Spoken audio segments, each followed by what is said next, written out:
Good morning everyone, welcome back to my channel. Har Har Mahadev to all of you. I hope आप सभी ठीक होंगे and आपकी स्टडीज़ बहुत ज़्यादा अच्छी चल रही होंगी।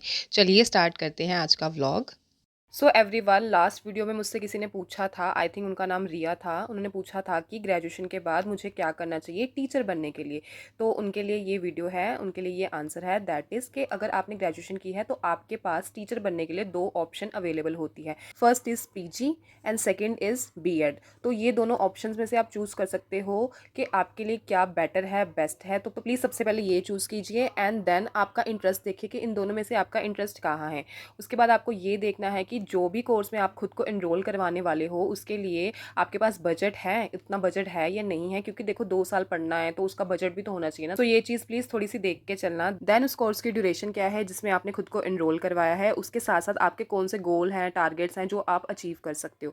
तो देखिए, अगर आप बीएड में खुद को एनरोल करवाते हैं तो मेरा ये पर्सनली सजेशन है, अगर आप आफ्टर ग्रेजुएशन अपने आप को बीएड में एनरोल करवाते हैं तो बीएड के फर्स्ट ईयर फर्स्ट सेमेस्टर के साथ साथ ही आप सीटेट और स्टेट टेट दे सकते हैं। वो एलिजिबल होता है और इतना कुछ टफ नहीं होता। तो प्लीज़ ये देख के खुद को यहाँ से फ्री करिए। बट अगर आप अपने आप को ग्रेजुएशन के बाद मास्टर्स पीजी में एनरोल करवाते हैं तो पीजी के साथ साथ 2 साल तो मिलेंगे ना आपको। तो पीजी के साथ साथ आपको क्या करना है कि यूजीसी की तैयारी डे फर्स्ट से ही स्टार्ट कर देनी है। ऐसा आपको बिल्कुल भी नहीं सोचना कि आज तो डे फर्स्ट है तो मैं क्या करूँगी, नहीं।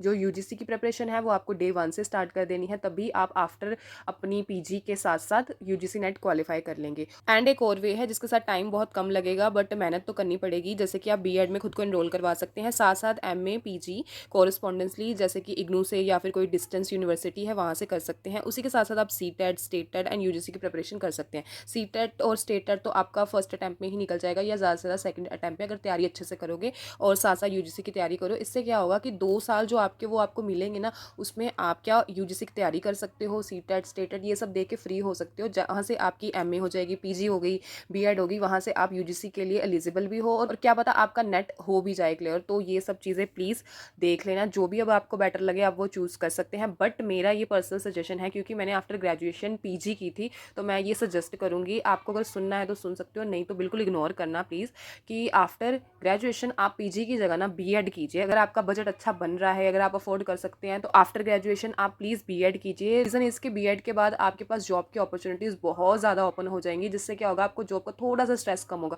अगर आप पीजी करते हैं फिर एंड में तो करनी तो बीएड ही पड़ेगी ना, अगर आपको स्कूल में लगना है। बट अगर आपको कॉलेज में लगना है तो आप स्कूल में लगना ही नहीं चाहते तो आप यूजीसी की ही प्रिपरेशन कीजिए। सो चॉइस आपकी है। Thank you. सो ये कुछ पॉइंट्स हैं जो आप लोगों के लिए थोड़े बहुत हेल्पफुल हो सकते हैं, आप स्क्रीनशॉट ले सकते हैं। सो लास्ट मेरा ये वाला चैप्टर रह गया था, that is biodiversity and conservation. तो आज ये कंप्लीट करेंगे, उसके बाद देखते हैं ज्योग्राफी का क्या करना है। And page number is 131। तो ये स्टार्ट करूँगी पहले पढ़ना। Wait a moment. और आप बताइए आपकी स्टडीज़ वगैरह कैसे चल रही हैं, कहाँ कहाँ प्रॉब्लम आ रही हैं। देखो मैं तो टीचर नहीं हूँ आपकी, बट कुछ शेयर कर सकते हैं, पॉजिटिव फीलिंग आ रही है, नेगेटिव। एंड चैप्टर देखो मैंने कौन सा निकाला है, movement of the ocean water. और इतने स्टाइल मार के ऐसे बता रही हूँ कि ये कर लो वो कर लो। कभी कभी क्या होता है ना कि मोए मोए हो जाता है अपना, है ना। तो चलो ये आ गया, that is the chapter biodiversity and conservation. अगर हम इसे स्टाइल में बोलेंगे biodiversity and conservation, so that is the chapter biodiversity and conservation. Please इतना ना ध्यान मत देना ऐसे फालतू फालतू की बातों में। तो चलो ये स्टार्ट करते हैं, उसके बाद पेपर 1 एंड उसके बाद ज्योग्राफी क्या करना है। और आज थोड़ी सी फाइल भी लिखनी है, तो थोड़ी सी लिखनी है, ज़्यादा लिखनी नहीं है, तो वो भी लिख लेंगे। चलो लेट्स गेट स्टार्टेड। बहुत सी ऐसी गलतियाँ हैं जो मैंने अपने ग्रेजुएशन टाइम में की और मुझे उन गलतियों से ये लगता है, अभी ऐसा फ़ील होता है कि काश मेरे को वहाँ पे उस टाइम पे इतनी अवेयरनेस होती कि मैं कोई कॉम्पिटिटिव एग्ज़ाम की प्रिपरेशन स्टार्ट तो करती, तो आज मेरी जॉब होती या कुछ ना कुछ प्रिपरेशन तो मैंने कर ही ली होती। तो मेरे को वो चीज़ का वो जो टाइम चला गया ना वो वापस आएगा नहीं, तो उस चीज़ का दुःख अफ़सोस मेरे को हमेशा रहता है। इसीलिए अगर आपको ग्रेजुएशन के बाद टीचर बनना है या कोई भी कॉम्पिटिटिव एग्ज़ाम में जाना है तो तैयारी स्टार्ट कर दीजिए। ऐसा मत सोचिए कि नहीं पोस्ट ग्रेजुएशन करनी है या बीएड करना है। देखो तैयारी तो साथ साथ करनी ही पड़ेगी, ऐसा नहीं है। और बाद में अगर आप ग्रेजुएशन पोस्ट ग्रेजुएशन या यूजीसी या कुछ भी कर लोगे तब भी तो तैयारी स्टार्ट करनी है ना। तो इट्स बेटर आज जो हमें 2 घंटे 1 घंटे एक्स्ट्रा मिले हैं ना, जो हम सोचते हैं कि नहीं कोई बात नहीं ऐसे रील स्क्रॉल कर लेते हैं ये कर लेते हैं, उसको मत वेस्ट करो, उसको तैयारी में लगाओ। क्योंकि कंपटीशन इतना बढ़ गया ना कि हमें भी नहीं पता कि वो एग्ज़ाम क्रैक कर पाएंगे या नहीं कर पाएंगे, या गिव अप कर देंगे या जो भी है, या हमारा फ्यूचर गोल्स चेंज हो जाएंगे। सो हमें कुछ नहीं पता, इसलिए तैयारी करना स्टार्ट स्टार्ट करो और टाइम वेस्ट मत करो। और ऐसा कोई बंदा नहीं होगा जो अलग से 10 साल की तैयारी करेगा फिर उसमें सेलेक्ट होगा, क्योंकि उस टाइम एज क्राइटेरिया वो भी निकल जाता है। And that's it for today. ये है मेरा आज का ब्रेकफास्ट। एंड फाइनली मैंने अपने आफ्टरनून वाले स्लॉट में, सुबह वाले स्लॉट में ये लिखने का काम कर लिया, क्योंकि रात को ना आंखें बहुत ज़्यादा दर्द हो जाती हैं और रात को वीडियो देखने का टाइम होता है यूट्यूब पे रिलेटेड विद द पेपर 1। सो आज मैंने सुबह सुबह ये काम कर लिया। अब करते हैं paper 1। Let's get started with the DI and paragraph of the day. And ये है आज का पैराग्राफ। अभी मैंने पढ़ा नहीं है तो अभी मैं करने लगी हूँ सॉल्व। चलो स्टार्ट करते हैं। The last great war, comma comma and जो फुल स्टॉप्स होते हैं प्लीज़ वो पढ़ा कीजिए, बहुत ज़्यादा भूमिका प्ले करते हैं वो। एंड कितनी अच्छी लाइन बोली ना मैंने, बहुत ज़्यादा भूमिका प्ले करते हैं वो। तो ऐसे मिक्स मैच वर्ड्स अच्छे लगते हैं। तो चलो पढ़ते हैं पैराग्राफ।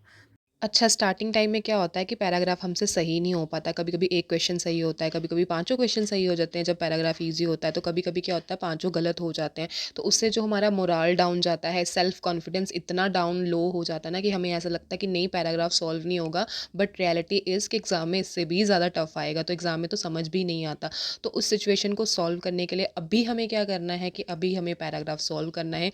हमें ये देखना ही नहीं कितना सॉल्व हो रहा है कि नहीं हो रहा, बस रूटीन से पैराग्राफ रोज़ सॉल्व करना है।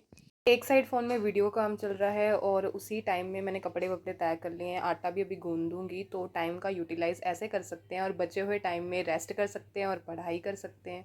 एंड आज मैंने टेबल वाली DI सॉल्व की, तो ये वाली तो फिर भी ठीक है, आप ये वाली देखना, ठीक है। ये जो मिसिंग टेबल DI होती है ना, इसे सॉल्व करने में बहुत मज़ा आता है, क्योंकि जो टेबल है ना वो फिल नहीं होता, फिर हम ढूंढते हैं क्या वैल्यू है, कैसे क्या आएगा, तो इसे ना सॉल्व करने में बहुत मज़ा आता है। और जो टेबल है ना, टेबल फिल करते करते ही आधे क्वेश्चंस के आंसर मिल जाते हैं, तो ये मेरे को बहुत अच्छी लगती है। ऐसी DI आए तो क्या ही बात है।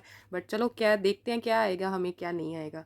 हेल्थ पे भी ध्यान देना बहुत ज़्यादा इम्पॉर्टेंट है आजकल के टाइम पे, क्योंकि जल्दी बीमार हो जाते हैं, तो बीमारी से बचने के लिए हेल्दी हेल्दी चीज़ें खाया कीजिए। पेपर 1 के लिए आज मैंने कुछ न्यू नहीं पढ़ा, वही सब रिवाइज़ किया। इंडियन लॉजिकल रीज़निंग, ठीक है, यही सब मैंने रिवाइज़ किया। जैसे कि आर्गुमेंट था, फॉर्म ऑफ इंडक्टिव आर्गुमेंट, जो भी मैंने कल आपको बताया था ना, वो सब मैंने दोबारा से रिवाइज़ किया। भूलता तो नहीं था, बट मैंने रिवाइज़ कर लिया। कुछ न्यू पढ़ने का आज मन नहीं था दूसरी यूनिट का, तो मैंने सोचा ये रिवाइज़ करते हैं।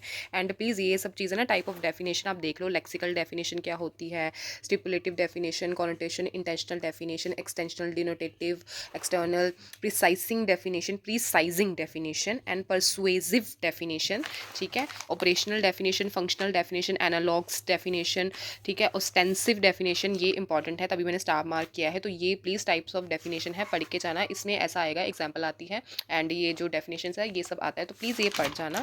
बाकी ये मोड्स एंड फिगर, ये मैंने कल भी बताया था, ये भी पढ़ जाना। इसमें देखो ये जो है ना, ये ऐसे डायग्राम बना है, ये एज इट इज़ के मिडिल टर्म आती कहाँ है उसकी पोजीशन बताई हुई है, तो प्लीज़ ये याद कर जाना। अगर नहीं याद होता तो ये डायग्राम ऐसे ये याद करना कि एक वी बना हुआ है, मतलब बीच में जो स्ट्रेट लाइंस हैं वो कैसी हैं, तो ये प्लीज़ याद कर जाना अच्छे से। आपका ये क्वेश्चन हो जाएगा, ईजी क्वेश्चन आता है, जैसे कि मैंने कल भी बताया था।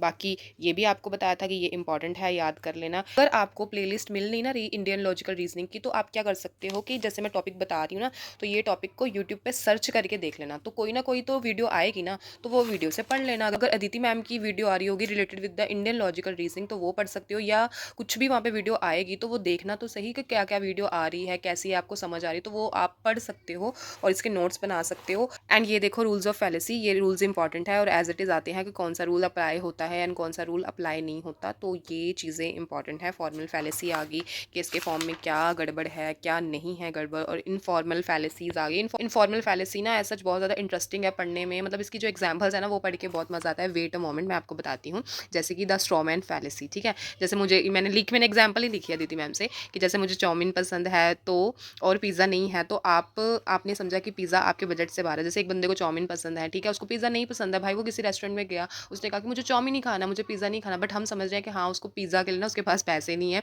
मुझे मेरे जो रियल है ना रियल बात से डाइवर्ट कर दिया, तो that is the straw man fallacy. किसी के कमज़ोर पार्ट पे जो हमला करना कि तेरे को तो ये नहीं पसंद है, तेरे पास पैसे नहीं है, तो दैट इज़ द डिफरेंस कि ये चीज़ें आती हैं एज अ स्टेटमेंट में, तो ऐसी मिलती जुलती स्टेटमेंट्स आएंगी, तो इसलिए बोल रही हूँ याद कर लेना, याद हो जाएंगी, ईजी है, टफ नहीं है, ठीक है। कल मैंने आपको बोला था प्रमाण भी याद कर लेना, प्रमाण, प्रमाणा जो आप बोलते हो वैसे प्रमाण है, प्रमाण मतलब सबूत, प्रूफ, ठीक है। तो ये इंपॉर्टेंट है, तो ये प्लीज़ याद करना है। इसमें ये है कि वैलिड सोर्स ऑफ नॉलेज क्या है, इनवैलिड सोर्स ऑफ नॉलेज क्या है। तो इसमें 4 वैलिड है, 2 इनवैलिड है, 4 वैलिड है, दैट इज़ प्रत्यक्ष यानी कि परसेप्शन। तो इसमें क्या क्या वैलिड है, एक्सेप्ट क्या क्या करते हैं, जैसे इनडिटर्मिनेट, डिटर्मिनेट। वैसे तो इंडियन लॉजिकल रीजनिंग पूरी की पूरी इंपॉर्टेंट है, तो इसको तो रट के ही जाना है। मैं तो बिल्कुल रट के जाऊंगी, इसको 10-12 बार मैं तो पढ़ के ही जाऊंगी। उसके बाद ये टाइप्स ऑफ परसेप्शन है, डायरेक्ट क्या है, लौकिक, अलौकिक। वैसे अगर हम इसे पढ़ेंगे ना ये यूनिट को, हमें ऐसा लगेगा कि हिंदी हमारी बहुत ज़्यादा इंप्रूव हो गई है। जो हिंदी में ज़्यादा एक्सपर्ट है उनको हिंदी ज़्यादा काम आई है। तो अच्छी चीज़ें हैं इसमें, काफ़ी इंटरेस्टिंग चीज़ें हैं। बोर होने वाली यूनिट तो कतई ही ये नहीं है। तो प्लीज़ पढ़िएगा। आज पेपर 1 का बस मैंने इतना ही किया था, बाकी न्यू कल देखती हूँ कल करना है या नहीं, बाकी यही रिवाइज़ करूँगी अभी दोबारा से, ठीक है। एंड एवरीवन, मेरी सिस्टर जॉब से आ चुकी है और आते ही इसने चाय की डिमांड की है और अभी मेरे को ताना देगी कि तुम सारा दिन बैठ के करती क्या हो, मैं तो थक गई हूँ। और आज मैंने जो होली पे बनाई थी ना पनीर की सब्ज़ी, वो दोबारा बनाई, जो कि ईज़ी सिंपल टेस्टी रेसिपी है। ज्योग्राफी के लिए आज मैंने इस प्यारी सी किताब का, एक तो प्यारी सी किताब हमने ख़त्म कर दी है। ज्योग्राफी की किताब इसलिए मैं प्यारी कहती हूँ क्योंकि मेरे को अच्छी लगती हैं, ठीक है। और बाहर बच्चे लड़ रहे हैं, घमासान युद्ध चल रहा है, हमारे घर के बच्चे लड़ रहे हैं, तो उनकी बातों पे ध्यान मत देना। तो ये ज्योग्राफी की प्यारी सी किताब स्टार्ट की, पढ़ ली हुई है मैंने, रात में बच्चे लड़ रहे हैं देखो। तो India, location, structure and physiography ये भी पढ़ लिया है, ड्रेनेज सिस्टम आधा पढ़ लिया है, बाकी कल पढ़ लेंगे। तो जी first chapter start with India का मैप। अगर किसी को इंडिया का मैप नहीं आता प्लीज़ रट लीजिए, वाईटी पे जाइए, सर्च कीजिए कि इंडिया का मैप कैसे बनता है, क्या नहीं बनता। बहुत सारे यूट्यूबर्स ने, बहुत सारे टीचर्स ने अच्छे अच्छे वहाँ पे बताया कि इंडिया का मैप कैसे बनाते हैं, उसमें क्या क्या कैसे कैसे याद करना है। तो आपको इंडिया का मैप याद हो जाएगा। सो ये बहुत ज़्यादा इंपॉर्टेंट है। अगर आप ज्योग्राफी के स्टूडेंट हो, लोकेशन याद होनी ही चाहिए।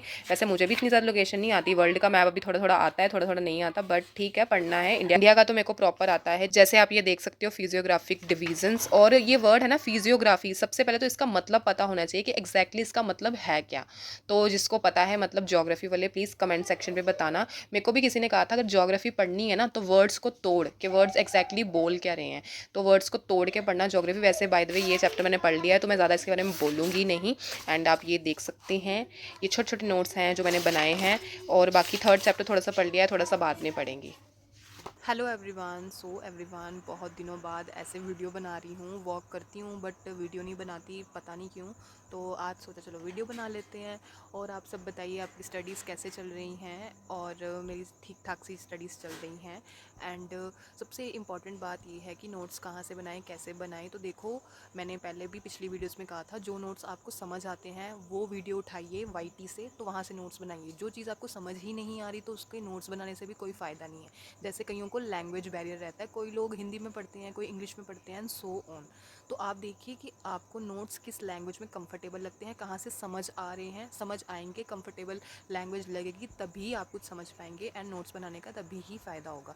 सो प्लेलिस्ट देख लीजिए कोई भी, या कोई भी टीचर की अगर आप नोट्स देख रहे हैं या कैसे भी हैं, वो चीज़ ज़रूर देखिए कि वो आपको लैंग्वेज समझ आ रही है। देखिए अगर आपके 2 क्वेश्चन सही हो रहे हैं ना लैंग्वेज सही होने के रीज़न से, तो वो प्लेलिस्ट ज़रूर देखिए या वो वीडियो देखिए, बट एज सच कुछ मत देखिए कि जैसे अगर मैंने कोई आपको चीज़ बता दी सपोज़, ठीक है, वो तो मुझे समझ आ रही ना, मुझे ये थोड़ी पता कि आपको वो समझ आ रही है या नहीं आ रही। तो सबसे पहले ये देखिए, कोई भी वीडियो अगर आप वाईटी से उठाते हैं ना, वो आपको समझ आनी बहुत ज़रूरी है। लैंग्वेज का ध्यान रख के ही वो वीडियो उठाइए, वहाँ से नोट्स बनाइए। टाइम वेस्ट करने का सच मतलब तो कोई है नहीं, बाकी यही बोलना था कि बस नोट्स बनाइए। और अगर एज सच प्लेलिस्ट नहीं मिल रही तो आप ऐसा कर सकते हैं, टॉपिक सर्च कर लीजिए। अगर आप कोई भी यूनिट उठा रहे हैं ना तो उसके इंपॉर्टेंट टॉपिक देखिए कैसे कैसे हैं। अगर आपने यूजीसी नेट का सिलेबस पेपर 1 का देखा होगा तो वहाँ से आप देख सकते हैं कि टॉपिक कौन कौन से हैं, और टॉपिक भी फर्दर टॉपिक्स में डिवाइड हैं। तो इस चीज़ का ध्यान रखना है, टॉपिक कौन कौन से हैं, कौन कौन से इंपॉर्टेंट है, कौन कौन से आते हैं। टॉपिक वो पढ़ने का फ़ायदा है जो पेपर में आ रहा है। पेपर ऐसे तो बहुत ज़्यादा बड़ा हो जाएगा पेपर, तो पेपर में जो आ रहा है वही पढ़ के जाएंगे। ऐसा नहीं है कि सब चीज़ें पढ़ेंगे, देखो पढ़ना तो सब पढ़ता है, बट मोस्ट वो चीज़ें पढ़ेंगे जो पेपर में आ रही हैं। ये सब चीज़ें बताने का मतलब सिर्फ एक होता है कि सबसे पहले तो वो मैंने अपने सीनियर्स जिन्होंने जेआरएफ निकाला है उनसे पूछी गई होती हैं, और वो ट्रस्टवर्दी हैं, वो सब सही बताएंगे, बाकी तो हमारी मेहनत ही है, ठीक है। और प्लस ये बात है कि वो इंपॉर्टेंट है, वो आ जाता है और वही पढ़ेंगे ज़्यादातर। बाकी देख लो, आपकी मर्ज़ी है, जैसे भी आपको कंफर्टेबल रहता है, लगता है आप कर सकते हैं, आपकी चॉइस है, आपकी लाइफ है, ठीक है। एंड वाईटी से वीडियो कोई भी उठाना, बट वो उठाना जो आपको समझ आए, अच्छी वीडियो हो, अच्छी वैसे सारी वीडियोज़ होती हैं, तो वो उठाना वीडियो जो आपको समझ आए, जिसमें आप नोट्स बना सके, जिसमें आप कंफर्टेबल होए। And bye, that's it for today. So good night, bye bye, take care, Har Har Mahadev to all of you, bye, thank you.